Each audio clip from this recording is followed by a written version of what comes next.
মৌমাছি যখন ঠোঁটের মধ্যে মধু নিয়ে, ঠোঁটের মধ্যে রস নিয়ে রওনা করে, এই দুনিয়াতে পয়গম্বর সুলাইমান আলাইহিস সালাম নামক একজন আল্লাহর নবী ছিলেন।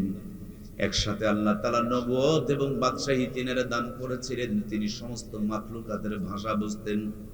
হযরতে সুলাইমান আলাইহিস সালাম মৌমাছিকে জিজ্ঞেস করেছিলেন, মৌমাছি রে, কখনো কখনো তুমি টকের উপরে বসো, কখনো কখনো তুমি কষ্টার উপরে বসো, কখনো কখনো কোনো ফুল থেকে মধু সংগ্রহ করো, যেই ফুলটা হয় টক এবং তিতো, এই টকের উপরে বসো।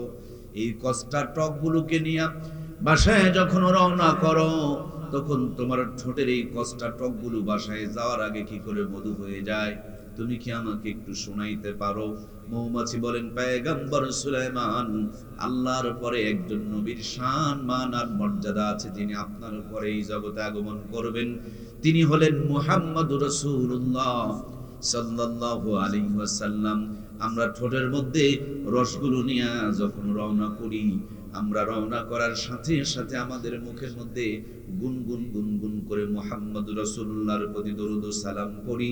নবীজির দরুদের বদলতে আমাদের ঠোঁটের টকগুলোকে, কষ্টগুলোকে আল্লাহ তাআলা পৃথিবীর শ্রেষ্ঠ নিয়ামত মধু বানায়া দেয়। এই জন্য হক্কানি উলামায়ে ইকরাম বলেন, যে সমস্ত বাচ্চাদের কথা পরিষ্কার হচ্ছে না, তাদেরকে দরুদ শরীফ শিখাবেন, কথা পরিষ্কার হয়ে যাবে। যাদের জবান কর্কশ, তাদেরকে বেশি বেশি করে দরুদ শরীফ পড়াবেন, জবানের মধ্যে কমলীয়তা, নমনীয়তা আল্লাহ তাআলা দান করে দিবেন। যাদের মুখের মধ্যে প্রচন্ড পরিমাণ দুর্গন্ধ, তাদেরকে মিথ্যা কথা বলা বন্ধ করতে বলবেন, হারাম খাওয়া ছেড়ে দিতে বলবেন, আর বেশি করে দরুদ শরীফ পড়তে বলবেন। আল্লাহ মুখের দুর্গন্ধ দূর করে সুগন্ধ দান করে দিবেন। সুবহানাল্লাহ। এজন্য প্রিয় ভাইয়েরা আমার, মৌমাছি জিন্দেগিতে পচার উপরে বসবে না। পক্ষান্তরে যেটা পচা মাছি ফুল বাগানে ঘুরবে, কিন্তু কোনোদিন কি পচা মাছিকে ফুলের উপরে বসতে দেখেছেন? এই পৃথিবীর বুকে একটা ফোঁটা পচা মাছির মুখের মধ্যে কি কোনোদিন মধু পাওয়া গিয়েছে? ফুল বাগানে ঘুরবে, ফুলের উপরে বসবে না। ওই ফুল বাগানের ভিতরে কোনো একটা ইঁদুর অথবা বাদুড় অথবা চামচিকা যদি মরে পচে থাকে, দুর্গন্ধ ছড়াই, সেখান থেকে ভাইরাস গুলো তুলে নিয়ে অন্য জায়গাতে পৌঁছায় দেয়, অন্য জায়গাতে ছড়ায় দেয়। এটাই হলো তার কাম। আজকের মাহফিলে তাকিয়ে দেখুন, তেমনি দুইজন মানুষ একসাথে এসেছে, যাদের তকদিরে জান্নাত, তারা জান্নাতের বাগানে বসেছে। আর যাদের তকদিরে জান্নাত নাই, ওরা জিলাপি খায়, পান খায়, সার দোকানে ঘুরে বেড়ায়, আল্লাহর কোরআনকে তারা সম্মান করতে পারে নাই। ঠিক কিনা?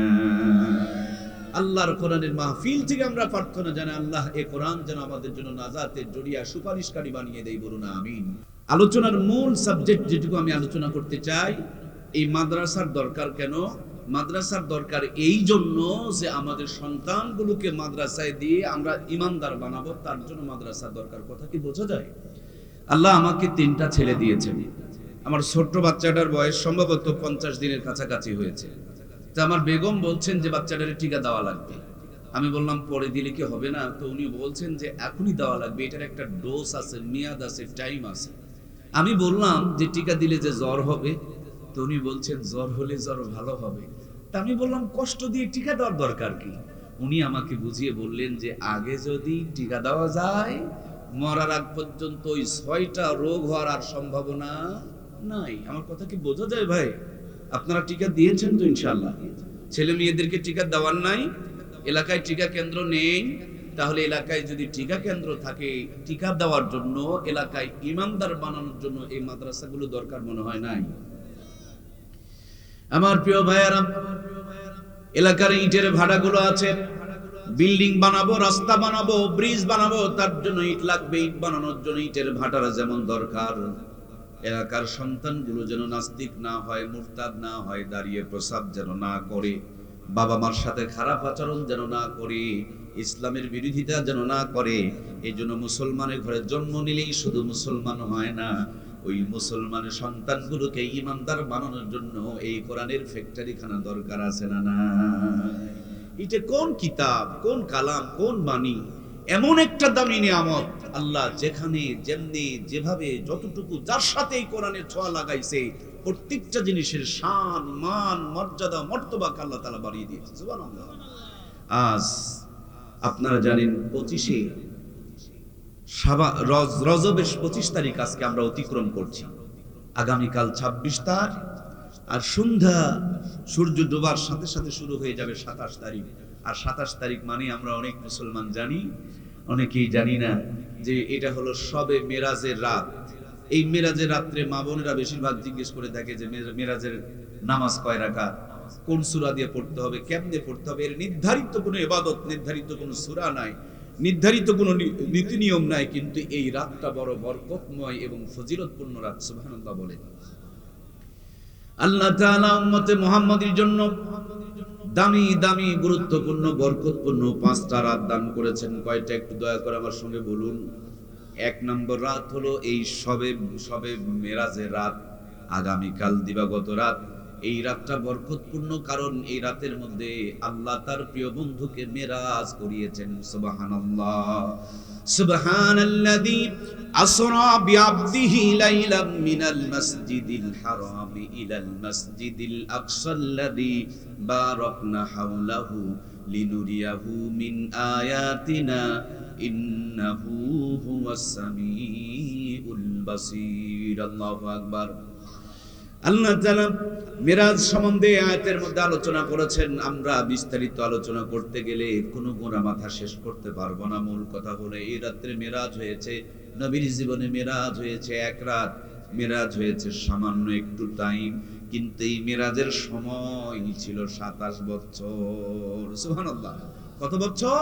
27 বছর। 1 রাত কিন্তু 27 বছর। কেমনে সম্ভব? মনে করেন আপনাদের পাহাড়পুরের উপর দিয়ে বর্তমানে প্রধান উপদেষ্টা নওগাঁ থেকে জয়পুরহাট যাচ্ছে, যখন দেখবেন প্রধান উপদেষ্টা পাহাড়পুর অতিক্রম করবে, ট্রাফিক সিগন্যাল ওয়ার, রিক্সা ভ্যানগুলোকে রাস্তা থেকে নামিয়ে দেওয়া হবে, সাধারণ লোকজনকে যানজট করতে দেওয়া হবে না। যতক্ষণ পর্যন্ত প্রধান উপদেষ্টা পার না হয়েছে ততক্ষণ পর্যন্ত আপনার আমার জন্য রোডে চলাফেরা এলাও নাই। বাংলাদেশের প্রধান উপদেষ্টার জন্য যদি আপনার আমার চলাফেরা বন্ধ হয়ে যায়, আল্লাহর পরে যেই নবীর শান, মান, মর্যাদা এবং মর্তবা, সে নবী যখন মেরাজে রওনা করেছেন, আল্লাহ 27 বছরের জন্য পৃথিবীর সমস্ত গতিপথ বন্ধ করে দিয়েছেন। সুবহানাল্লাহ। প্রিয় ভাইয়েরা আমার, আল্লাহ রাব্বুল আলামিন সমস্ত নিয়ামতগুলো দান করেছেন জিবরাইল আমিনের মাধ্যম দিয়া, কিন্তু নামাজ অত্যন্ত মুবারক একটা নিয়ামত। কোনো মাধ্যম দিয়া নয়, তার বন্ধুকে দাওয়াত দিয়া কাছে নিয়া 27 বছর ধরে জান্নাত জাহান্নাম দেখায়া বিদায় লগ্নে 50 ওয়াক্ত নামাজের একটা প্যাকেজ দিয়ে দিয়েছিলেন। উম্মত পড়তে পারবে না, আল্লাহ সিস্টেম করে 45কে কমায়া নিয়ে মাত্র 5 ওয়াক্ত রেখে দিয়েছেন।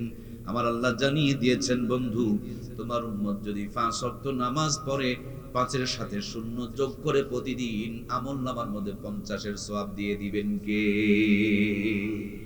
সুতরাং প্রাণপ্রিয় ভাইরা, আমরা কোন নবীর উম্মত, যে নবীর উম্মত হওয়ার কারণে দুনিয়াতে এসেছি সবার পরে, কিন্তু জান্নাতে যাব আমরা সবার। জানি না আমরা জান্নাতে যাব আমরা সবার।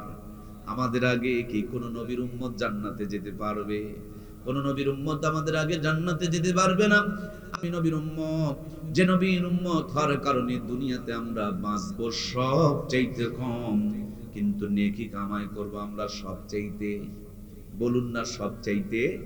আমাদের চাইতে, উম্মতে মুহাম্মদের চাইতে পৃথিবীর কোন উম্মত বেশি নেকি কামাই করার সুযোগ পাবে না। এই জন্য আমরা অল্প টাইমে বেশি নেকি কামাই করব, দুনিয়াতে পরে এসে জান্নাতে আগে যাব। পরিচয় হলো মুহাম্মদুর রাসূলুল্লাহ সাল্লাল্লাহু আলাইহি ওয়াসাল্লামের উম্মত। আমার প্রিয় ভাইয়েরা, এই গ্রামের সমস্ত মানুষগুলো মিলে 10 লাখ টাকা কামাই করেছে। এই গ্রামের একটা সন্তান যদি রাষ্ট্রপতির দায়িত্ব পালন করে, উনি যদি সিগনেচার মেরে দেয়, দেখবেন 10 কোটি টাকা বরাদ্দ হয়ে যায়। সবাই কামাই করলাম 10 লাখ, একটা সিগনেচার পাওয়ার কারণে বরাদ্দ হয়ে যায় 10 কোটি টাকা। তেমনি আমরা নরমাল যদিও মানুষ, কিন্তু আমাদের পিছনে একটা সিগনেচার আছে, মুহাম্মদুর রাসূলুল্লাহ সাল্লাল্লাহু আলাইহি ওয়াসাল্লামের উম্মত। এই জন্য অল্প টাইম ইবাদত করলে বেশি নেকি দান করবেন কে? এই অল্প টাইমে বেশি নেকি পাওয়ার উত্তম রাত হলো আগামীকাল দিবাগত রাত, সবে মেরাজের রাত, আল্লাহ তাআলা এই রাতটা যেন আমরা ইবাদত বন্দেগীর মাধ্যম দিয়ে অতিবাহিত করতে পারি, এ রাতেই যেন আমরা নামাজি হয়ে যেতে পারি, এই রাতেই যেন পাক্কা ইমানদার হয়ে যেতে পারি, বাকি জীবন যেন কোরআন সুন্নাহর উপরে চলতে পারি। আল্লাহ তাআলা আগামী কাল থেকে আমাদের জীবনটাকে একেবারে পরিপূর্ণ মুসলমানের জিন্দেগি বানিয়ে দেই, বলুন আমিন। প্রিয় বন্ধুরা আমার, পরের মাস হলো শাবান মাস। শাবান মাসের মধ্য রজনী নিসফুস শাবান, যেটাকে আমরা শবে বরাত বলি, ওই রাতটাও হলো মোবারক রাত, বরকতময় রাত। তারপরের মাস হলো রমজান মাস। রমজান মাসের প্রত্যেকটা মুহূর্তকে আল্লাহ তাআলা বরকতময় বানিয়ে দিয়েছেন, সুবহানাল্লাহ বলেন। রমজান মাসের মধ্যে একটা রাত আছে লাইলাতুল কদরি খায়রুম মিন আলফি শাহর। একটা রাত ইবাদত করলে আল্লাহ তাআলা ৮৩ বছর ৪ মাসের চাইতে বেশি সওয়াব দিয়ে দিবেন। কত বেশি সওয়াব দিবেন! আল্লাহ যত বড়, আল্লাহর কথাও তত বড়। একজন মানুষকে জাহান্নাম থেকে তুলে নিয়ে জান্নাতে দেওয়ার জন্য যত সওয়াবের দরকার, এক রাতের মধ্যে তার চাইতেও বেশি সওয়াব রেখে দিয়েছেন কে? আমার প্রাণপ্রিয় ভাইয়েরা, মূল কথা হলো এই লাইলাতুল কদরের মর্যাদা বেড়েছে কোরআনুল কারীম নাজিল হওয়ার কারণে। আমার দরদের ভাইয়েরা, আমরা সবাই কিন্তু শীতের পোশাক পরে এসেছি। কেন শীতের পোশাক পরেছেন? বলে শীতের পোশাক পরলে ঠান্ডা লাগবে না, যদি ঠান্ডা লাগে তাহলে নিউমোনিয়া হয়ে যাবে, আর ঠান্ডা না লাগলে নিউমোনিয়া থেকে বাঁচা যাবে। বর্ষার দিনে, বৃষ্টির দিনে আমরা রেইনকোট পরে বাইরে বের হই। কেন বের হয়? বলে রেইনকোট পরলে পারে ভিতরে বৃষ্টি ঢুকবে না, গায়ের উপরে পড়বে, স্লিপ করে চলে যাবে, ভিতরে ঢুকতে পারবে না, বৃষ্টির মাঝে থাকবে কিন্তু ভিজে যাবে না। তেমনি আপনার আমার আখেরি জামানায় চলে এসেছি। আল্লাহর হাবিব বলেছেন কিয়ামতের পূর্বে এমন একটা সময় আসবে, সকালবেলা মানুষ বাড়ি থেকে ঈমান নিয়ে বের হবে, সন্ধ্যাবেলা বেঈমান হয়ে ফিরবে। তার মানে বেঈমানির ভিতরে চলাফেরা করবে। ভিতরে যদি ঈমান থাকে, ভিতরে যদি কোরআন থাকে, ওই কোরআন থাকার কারণে সমস্ত বেঈমানের হাত থেকে রক্ষা করে আল্লাহ তার বান্দাকে জান্নাত পর্যন্ত পৌঁছায় দিবে। আমরা গতকালকে মাহফিল করেছিলাম বরিশাল, আগামীকাল মাহফিলে যাব আমাদের ময়মনসিংহের জামালপুর একটা জেলা আছে, চেনেন তো? ইসলামপুর নামক একটা থানা আছে। মোবাইলে ছবি পাঠিয়ে দেওয়া হয়েছে, ওই মোবাইলের ছবি দেখে আমরা জায়গাটা লোকেশন দেখে সার্চ দিব। এখান থেকে কত কিলোমিটার দূরে, কয় ঘন্টা সময় লাগবে। যাওয়ার সময় রাস্তার যদি 4টা মাথা মোড় বের হয়, নেটের মধ্যে 4 মাথায় দেখাবে, কিন্তু যেটা সঠিক রাস্তা এটা সবুজ হয়ে থাকবে। আমার প্রাণপ্রিয় ভাইয়েরা, গাড়ি কত কিলোমিটার গতিতে চলছে, কত দূর এলেন, কত দূর বাকি আছে, ডান দিকের গ্রামের নাম কি, বাম দিকের গ্রামের নাম কি, মোবাইলে আপনাকে আমাকে লোকেশন দেখায় নিয়ে চলে যাবে। জান্নাতের লোকেশন দেখানোর জন্য কোরআনুল কারীম আপনার আমার জন্য দান করেছেন কে? দুনিয়ার গন্তব্য পর্যন্ত মোবাইল লোকেশন দেখায় নিয়ে যাবে। আর কোরআন যদি সিনায় থাকে, বডির মধ্যে থাকে, মাথার মধ্যে থাকে, মেমোরিতে থাকে, এই কোরআন তাকে পথ দেখায় জান্নাতে নিয়ে চলে যাবে। সুবহানাল্লাহ। প্রিয় ভাইয়েরা আমার, ট্রেনে কি চড়েছেন আপনারা? এক্ষুনি জয়পুরহাটে গিয়া দেখবেন ট্রেন দাঁড়ানো আছে, অথবা আক্কেলপুরে গিয়া দেখবেন, সান্তাহারে গিয়া দেখবেন ট্রেন দাঁড়ানো আছে। সাইকেল রাস্তা ভুল করে, মোটরসাইকেল রাস্তা ভুল করে, বাসের রাস্তা ভুল হয়, কিন্তু ট্রেনের রাস্তা ভুল হয়ে কি সাদিসপুরে কোনোদিন ট্রেন এসেছিল? কোনোদিন আসছিল কি? আসে নাই। কিয়ামত পর্যন্ত আসার সম্ভাবনা নাই, কারণ ট্রেনের লাইন হলো 2টা। এই 2টা লাইন বিছানো আছে। একবার যদি লাইনে চড়ে যায়, গড় গড় গড় গড় করতে ঢাকা চলে যায়, গড় গড় গড় গড় করে চিলাহাটি চলে যায়, গড় গড় গড় গড় করে ঘুরতে ঘুরতে পঞ্চগড় চলে যায়, আবার কখনো কখনো রাজশাহী চলে যায়। যে লাইন যেদিকে দেওয়া আছে, খুলনা চলে যায়, সিলেট চলে যায়, কক্সবাজার চলে যায়, যেই দিকে লাইন বিছানো আছে সেই দিকে চলে যায়। কোরআন সুন্নাহর লাইনটা হলো জান্নাতের লাইন। ছেলেটাকে, মেয়েটাকে, ভাইটাকে, বোনটাকে একবার মাদ্রাসায় দিয়া কোরআন সুন্নাহর লাইনের উপরে যদি তুলে দিতে পারেন, ওটা ডাক্তারি করবে, মাস্টারি করবে, এমপিগিরি করবে, মন্ত্রীগিরি করবে, পথ হারাবে না। দিন শেষে আল্লাহর বান্দা জান্নাতে চলে যাবে। মূল কথা হলো, এই জন্য মাদ্রাসাগুলো দরকার। এখন আমার দেশে নাস্তিকের সংখ্যা এত বাড়ছে, নাস্তিক ইমানদারের তুলনায় নাস্তিকের সংখ্যা বেশি। মুসলমানের ছেলে মেয়েরা বিশ্বাসই করতে চায় না যে আল্লাহ আছে। যদি আল্লাহ থাকে বাপ মার সাথে কি খারাপ ব্যবহার করতে পারে? যে মনে করে যে আল্লাহ আছে, আমাকে মরা লাগবে, সে কি করে নামাজ কাজা করে? যে মনে করে যে আল্লাহ আছে, আমাকে হিসাব দেওয়া লাগবে, কি করে সে নাপাক গায়ে থাকে? যে মনে করে যে আল্লাহ আছে, মাহফিল বাদ দিয়ে সে কি করে বাসায় থাকে?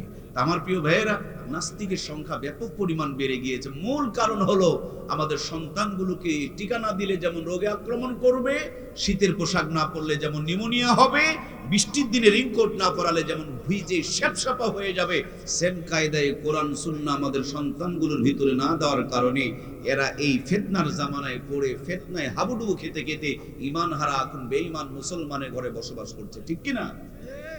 সম্মানিত প্রিয় ভাইয়েরা আমার, এজন্য ছেলে মেয়েগুলোকে কোরআনওয়ালা বানাতে হবে।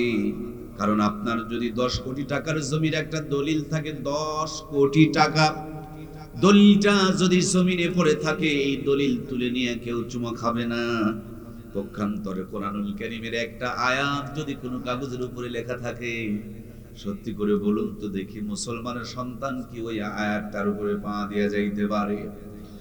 সাথে সাথে তুলে নিয়ে বুকে লাগাবে, ঠোঁটে লাগাবে, চুমা খাবে। কারণ কোরআনের একটা আয়াত যদি একটা নরমাল কাগজের দাম বাড়ায় দেয়, আমার বন্ধুরা, আমি আপনাকে ওভার শিওর করে বলছি, ছেলেটাকে কোরআনওয়ালা বানাও, মেয়েটাকে কোরআনওয়ালা বানাও। এটাকে কোরআনওয়ালা বানানোর পর যা খুশি তা বানাও, সিনায় কোরআন থাকলে যেখানেই থাকুক রহমত আর বরকত তাদের উপরে নাজিল করবেন কে? এই তো মাত্র 50 বছর আগে, যেদিন আপনার আমার সাদিসপুরে কারেন্টের আলো এসেছিল না, রাস্তাপথগুলো পাকা ছিল না, ঘরে ঘরে বিল্ডিং এর সুন্দর করে জিনিসপত্র ছিল না, কিন্তু কোরআনের তেলাওয়াত ছিল, 5 ওয়াক্ত নামাজ ছিল। মূর্খ নানি আর দাদিরা শরীর ঢাকা পোশাক পরতো, রাত যখন 8টা বেজে যেত, যায় নামাজ বিছায়া চোখের পানিগুলো ছেড়ে দিয়ে আল্লাহর কাছে রোনাজারি করতো। আহারে কি রহমত আর বরকত! এক বাড়িতে তেলানি করলে পাশের বাড়ি পর্যন্ত গন্ধ ছড়িয়ে পড়তো। একদিন আতপ চালের বিরিয়ানি খেলে 2 দিন পর্যন্ত হাত থেকে সুগন্ধ বের হতো। একদিন যদি ইলিশ মাছ আর পান্তা ভাত খাওয়া গিয়েছে, কম করে হলো 3 দিন পর্যন্ত হাত থেকে সুগন্ধ বের হয়েছে। সেই নানি দাদিদের স্মৃতি চারণে পহেলা বৈশাখ উদযাপন করি আমরা। 6 টাকার কেজি ইলিশের মাছ 6000 টাকা দিয়ে সাগর থেকে আমদানি করে নিয়ে আসতেছি আমরা। নরমাল চুলা ভেঙে দিয়া গ্যাসের চুলা ঢুকিয়েছি আমরা। সাধারণ মশলা বাতিল করে রাঁধুনি গুঁড়া মশলা ব্যবহার করছি আমরা। কত উন্নতি করেছেন, গুনতে গুনতে রাত শেষ হয়ে যাবে, কিন্তু উন্নতির গণনা শেষ হবে না। যোগ বিয়োগ মিলায় দেখেন, খাবার সময় নাকি নিয়ে চেক করতে হয় ইলিশ না সিলভার কাপ। কথা বলুন ঠিক কিনা? এর পিছনে মূল কারণ হলো, মানুষ যতদিন পর্যন্ত কোরআনওয়ালা ছিল, মানুষ যতদিন পর্যন্ত সুন্নতের সাথে সম্পৃক্ত ছিল, মানুষ যতদিন পর্যন্ত হালাল আর হারামকে বেঁচে চলতো, আল্লাহ রহমত আর বরকত ততদিন পর্যন্ত আমাদের উপরে আসতো। যেদিন থেকে আমরা হালাল হারামকে ভুলে গিয়েছি, আমরা যেদিন থেকে নামাজকে ছেড়ে দিয়েছি, যেদিন থেকে আল্লাহর কোরআন থেকে দূরে সরে চলে গিয়েছি, সেদিন থেকে রহমত আর বরকত আমাদের উপর থেকে উঠতে শুরু করেছে। আজকে আমাদের সম্পদ আছে কিন্তু শান্তি নাই। সম্পদ থাকলেও সম্পদের মধ্যে কোনো বরকত নাই। পেরেশানি আর পেরেশানি আমাদের ভিতর থেকে যেতে চায় না। আপনার আমার মূর্খ নানু আর দাদুরা অসুস্থ হয়েছেন, গাছের থেকে নিমের পাতা পেরে নিয়ে 2 গ্লাস রস বসায় দিয়েছেন। 3 দিন পর্যন্ত আমার ভাইরা বিছানায় পড়ে থাকতে হয় নাই। টনটনা 150 বছর বেঁচে রয়েছেন। পায়ে হেঁটে বগুড়া গিয়েছেন, পায়ে হেঁটে নওগাঁ গিয়েছেন, 18টা সন্তান জন্ম দিয়েছেন। এখন আমরা স্মার্ট আর ডিজিটাল হয়ে গিয়েছি। অ্যান্টিবায়োটিক ঔষধ খাই, কিন্তু 50 বছরে নরবরা হয়ে যায়। কথা বলুন ঠিক কিনা? মূল কারণ হলো, ওরা নিমের পাতা খেলেও বিসমিল্লাহ বলে খেত। ওদের শরীরে যে রক্তগুলো, সেই রক্তগুলো হালাল ছিল। ওরা ঘর থেকে যখন সকালবেলা বের হতো, নামাজ পড়েই ঘর থেকে কাজের মধ্যে তারা বের হতো। এই জন্য তাদের জীবনের প্রত্যেকটা পদক্ষেপের উপরে আল্লাহর পক্ষ থেকে রহমত আর বরকত আসতো। ঠিক কিনা? আপনার আমার মূর্খ নানি দাদির বিয়ে হয়েছে, নানি আর দাদিকে, নানু আর দাদুরা তখনকার জামানার নগদ 500 টাকার ফোন দিয়ে বিয়ে করেছে। যেই জামানার 500 টাকা দিয়া আপনার আমার পাহাড়পুরের শহরে 5 বিঘা জমি কিনে পাওয়া গেছে।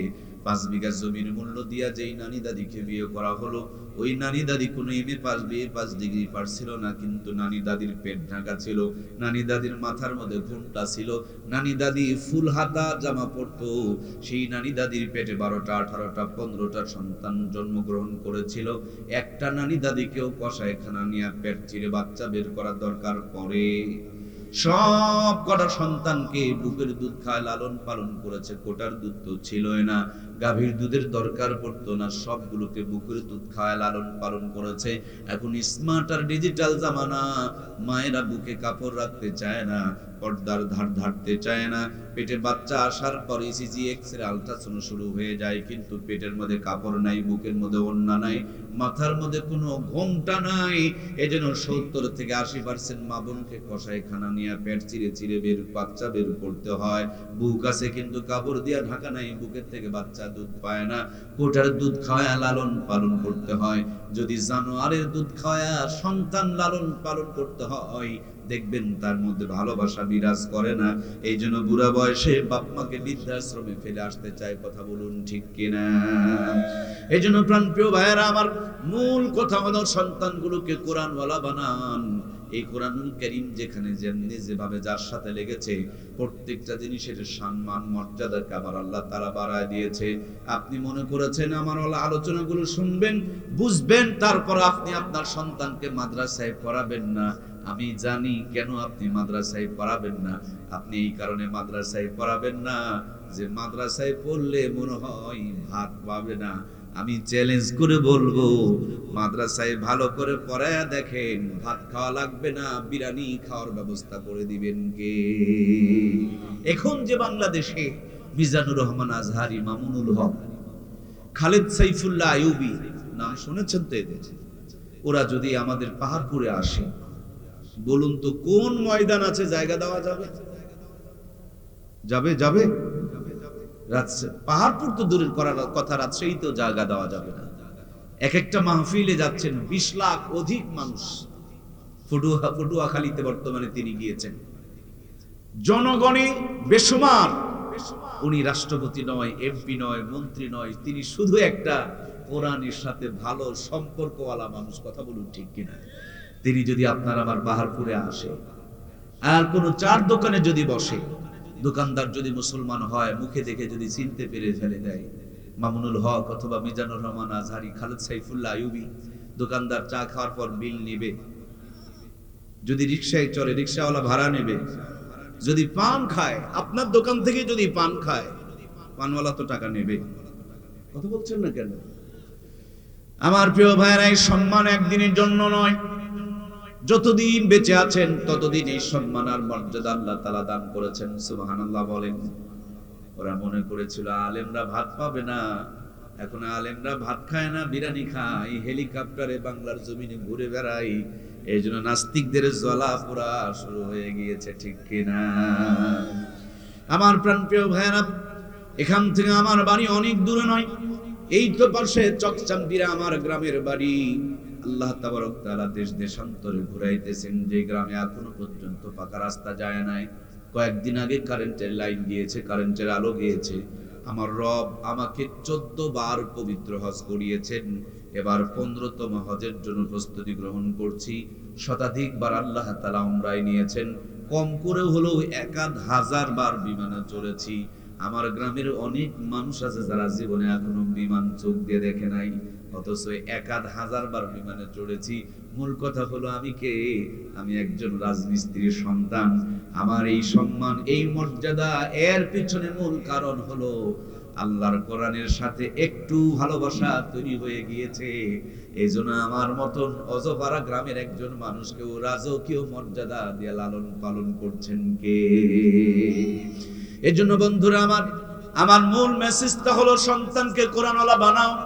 দুনিয়া আখিরাতের সমস্ত পেরেশানিগুলো আল্লাহ দূর করে দিবে, দুনিয়া আখিরাতের সফলতা আর বরকত দিয়ে জীবনকে ভরপুর করে দিবে। আমার কথা যদি বিশ্বাস না করেন, আমাদের নওগাঁ জেলা কিন্তু অনেক বড় একটা ঐতিহাসিক জেলা। এই নওগাঁ জেলায় যত বড় বড় সুদখোর, ঘুষখোর, জুয়াচোর, বাটপার, চিটার, মদখোর, তাসখোর, গাঁজাখোর, হারামখোর আছে, সবগুলোকে দাওয়াত দিয়ে এক লাইনে বসান। আর যত বড় বড় ইমাম, মুয়াজ্জিন, মুফতি, মুহাদ্দিস, মুফাসসির আছে, তাদেরকে আরেক লাইনে বসান।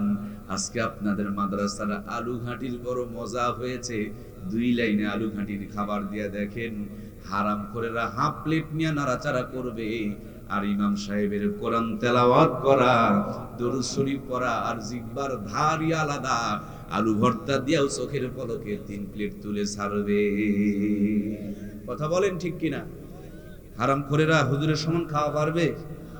হারামখোর খাওয়ার পর পেটের মধ্যে মোচড় উঠবে, আর ইমাম সাহেব আলহামদুলিল্লাহ বলে একটা ঢিকুর তুলবে, সব ফাঁকা হয়ে যাবে। সুবহানাল্লাহ বলেন।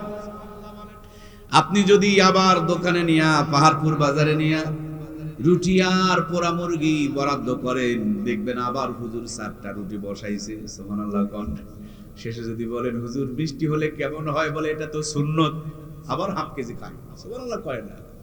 আর ওদের টাকা আছে, কিন্তু ডাক্তার কয় মুরব্বি চলবে না, তুমি বেশি খেয়ে ফেলে দিয়েছো, এর জন্য তুমি না খেতেই তোমার পেটের ভুঁড়ি মোটা হয়ে যায়। আর হুজুরা দেখবেন সিমসিমা বডি, তারপর হাফ কেজি চালের ভাত তুলে ফেলে দেয়। ঠিক কিনা? সম্মানিত প্রিয় ভাইয়েরা আমার, বাড়িতে এসে বিবি আলু ভর্তা দিয়া গরম ভাত রান্না করে রেখেছে, হুজুর বইয়ের সাথে 1 প্লেটে খাবার খেতে বসেছে, বিবি স্বামীর মুখে তুলে দেয়, স্বামী বেগমের মুখে তুলে দেয়। ভালোবাসার মানুষ যত্ন করে যদি মুখের মধ্যে আলু ভর্তার খাবারটাই তুলে দেয়, ভালোবাসা থাকার কারণে আলু ভর্তার ভিতরে জান্নাতের স্বাদ ঢুকায়া দিবেন কে? আবার 2 জন মিলে 3 পোয়া চালের ভাত তুলছে। আল্লাহ এত রুচি দিছে গো, সিরা খেতা সোজা করে হালাল বউকে বুকে জড়িয়ে ধরে ডান হাত খান গালে নিচে দিয়া বিছানায় মাথা লাগায়া কেবল একটু দোয়া পড়ছে, আল্লাহুম্মা বিসমিকা আমুতু ওয়া আহয়া। বিছানায় মাথা দিতে দেরি জান্নাতের ঘুম চলে আসে, রেলগাড়ির মতন নাক ডাকে। কথা বলেন ঠিক কিনা? পক্ষান্তরে হারাম করে খবর নিয়ে দেখো, হাফ প্লেট নিয়ে নাড়াচাড়া করবে, খেলে পেটের মধ্যে মোচড় উঠবে, তখন গ্যাসের বড়ি এবার সার্জেলকে খোঁজাখুঁজি করবে, আগরবাতি টানতে টানতে বাড়িতে যাবে, গেটের মধ্যে সালাম নাই, কাজের মেয়ে এসে গেট খুলে দেয়, বউ কটকটির সিরিয়াল দেখতেছে, স্বামী ঢুকলো না, ছাগল ঢুকলো, দেখার মতন তার সুযোগ। আমার প্রিয় ভাইয়েরা, বিছানা কাপড়ের সব খুলে থুইয়া খাবার টেবিলে গিয়া দেখে কাজের মেয়ে যেই হাত দিয়া নাক পরিষ্কার করেছে, সেই হাতে কয়েকটা রুটি বানায়া গরম করে হটপটের মধ্যে রেখে দিয়েছে। গরম রুটি, নরম খাসির কলিজা, কিন্তু মনের মধ্যে অশান্তি। বউ ভালোবাসে না, দেখতে পারে না, সইতেও পারে না, কইতেও পারে না। ওই নরম রুটি ল্যাপটা ল্যাপটা ফেলে ফেলে পেটে ঢুকায়, পেটে ঢুকলেই যেন পেট ফুলে যেতে শুরু হয়ে যায়। দামি ঘর, সুন্দর বিছানা, কিন্তু স্বামী এক ঘরে, বউ আর এক ঘরে, ঘুমাইতে পারে না। একই রাত্রে 3টা করে ঘুমের বড়ি মারে, তারপরে যদি একটু ঘুম ধরে, এমন মুহূর্তে সকাল হয়ে যায়, হাফ প্যান্ট পরে লেপ লাইট করা লাগে। তার মানে এরা নামাজ কাজা করে করে যে শাস্তিগুলো জমা করছে, এটাই বুড়া বয়সে ডায়াবেটিসের আকার ধারণ করেছে। কথা বলুন ঠিক কিনা? সম্মানিত প্রিয় ভাইয়েরা আমার, এজন্য কোরআনওয়ালা বানান, জীবনটাকে আল্লাহ তাআলা রহমত আর বরকত দিয়ে ভরপুর করে দিবে। আমি একটা আপনাদের জরিপ বলি, আপনারা মনে করেছেন হুজুররা মনে হয় আনন্দ করতে পারে না, এনজয় করতে পারে না। আমি চ্যালেঞ্জ করে বলবো, এলাকাতে যত মানুষের বউ চলে গেছে, একটা খাতা নিয়ে হিসাব করেন কতজন দাড়িওয়ালার বউ চলে গেছে, আর দাড়ি ছাড়া কয়জনের গেছে? দাড়ি ছাড়া বউ বেশি যাওয়াই লাগবে। সুবহানাল্লাহ বলবেন না? যাওয়াই লাগবে। যৌবনের চার্জার হলো দাড়ি। সুবহানাল্লাহ বলেন না? আরে সুবহানাল্লাহ জোরে বলেন। যৌবনের চার্জার হলো দাড়ি। আমি কয়েকটা আম গাছ লাগাইছি, পোকায় খালি পাতা খেয়ে ফেলে দেয়, আমের কোয়ালিটি ভালো নয়। তার মানে আমার প্রিয় ভাইয়েরা, দাড়ি যদি ঝামেলা হয়, তুমি ক্লিন শেভ কন্যাওয়ালা হবি না, আর তোমার গাছগুলোকে লতা পাতাতে ভরপুর করে রাখবি, এটা তো হয় না ভাই। তুমিও ক্লিন শেভ করো, তোমার গাছগুলোরও সব লতা পাতা ডালগুলো কেটে দাও, বোঝা যাবে গাছ কয়দিন বাঁচবে। কথা বলেন, বাঁচবে কি ভাই? তাহলে গাছ শুধু নিচের শিকড় দিয়া খায় না, গাছ লতা পাতা দিয়াও খায়। গাছের লতা পাতাতে একটা ভিটামিন ব্যবহার করা হয়, থিওভিট। কথা বুঝতে পারছেন না আপনারা? থিওভিট কি গাছের পাতায় দেয় না? চেহারা চেঞ্জ হয়ে যায়। তাহলে এই দাড়ি শুধু দাড়ি না, আল্লাহ তাআলা পুরুষের যৌবনের দুইটা চার্জার দিয়েছেন। কয়টা ভাইয়ের আমার? দুইটা সোলার, দুইটা প্যানেল দিয়েছেন যৌবনকে চার্জ করার জন্য, যৌবনকে ধরে রাখার জন্য। দুইটা সোলার, দুইটা প্যানেল, দুইটা চার্জার দিয়েছেন। এক নাম্বারটা দিয়েছেন মুখে, যার যত সুন্দর দাড়ি থাকবে আল্লাহ রাব্বুল আলামিন মৃত্যুর আগ পর্যন্ত তার যৌবনকে টনটনা রাখবে। সুবহানাল্লাহ বলেন। দুই নম্বর চার্জারটা দিয়েছেন পায়ের মধ্যে টাকনু। এই গিরার হাতটা যত আলো বাতাস লাগবে, যৌবনে কোনোদিন ভাটা ভরবে না। এখন ভদ্রলোকেরা টাকনু ঢেকে থাকে, বউ অন্য জায়গায় আকাম করে।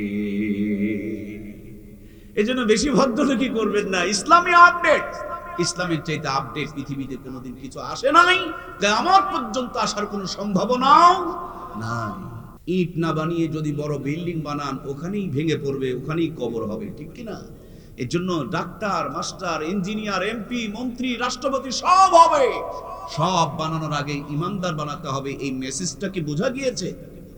আসেন, কাফনের কাপড় নিয়ে আসেন, আমি লিখে দিচ্ছি আপনার জন্য জান্নাত ওয়াজিব হয়ে যাবে। সুবহানাল্লাহ বলবেন না? খালি এই ছোট্ট কথাটাকে যদি বুঝতে পারেন, জান্নাত ওয়াজিব হয়ে যাবে। এই ছোট্ট কথাটুকু না বোঝার কারণে আজ জাহান্নাম আমাদের জন্য ওয়াজিব হয়ে যাচ্ছে। কিয়ামতের দিন ওই সমস্ত বাপমারা সবচেয়ে বড় জালেম এবং অসহায় হয়ে দাঁড়াবে, যারা তাদের ছেলে মেয়েকে বাড়ি গাড়ি, সয় সম্পত্তি, চাকরি সব দিয়েছে, কিন্তু সন্তানকে কোরআনের শিক্ষা দেয় নাই। এদের চাইতে বড় জালেম কিয়ামতের দিন কোনো বাবা মাকে খুঁজে পাওয়া যাবে না। আমাদের এই থানার নাম বদলগাছি থানা, সম্ভবত জি বদলগাছি না?